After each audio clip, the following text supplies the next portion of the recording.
Nii, tere Aleksander, räägi, kuidas läks? Suurepäraselt. Võitsite ära midagi? Räägi nendest auhindadest natuke. Siis näituse parima kutsika auhinna.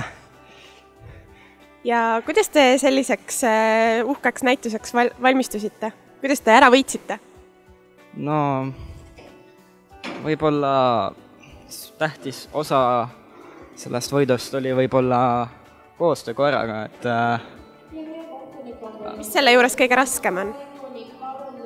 võib-olla koeraga on kõige raskem hea kontakt saada. Kas kutsikaga on kuidagi eriti raske? No ma isegi ütleks, et kutsikas, kas tal on sinuga kas hea kontakt või ei ole kontakti üldse. Aga räägi natuke koerast, mis tõuk see on ja millised on ta iseloomuomadused? See on labrador. Nad üldiselt ei ole väga tihti Best in Show'de võitjad. Miks see nii on?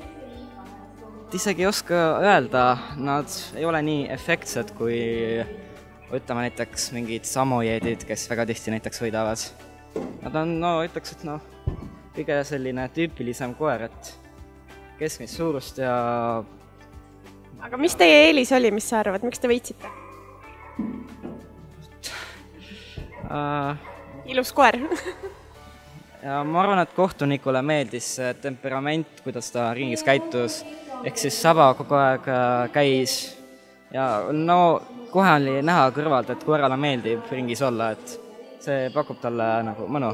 Tihti te selle jaoks trenni teete? No otseselt näituse jaoks trenni me nii palju ei tee. No eks äkki kord nädalas midagi seal proovime teha, aga ütleks, et selline üldiselt korraga koostöö tegemine, näiteks selline jahitreening, sellega saavutab väga palju, koer hakkab sind rohkem armastama, kui sa temaga ükskõik mida teha, teed kas kuulekust või ükskõik mida.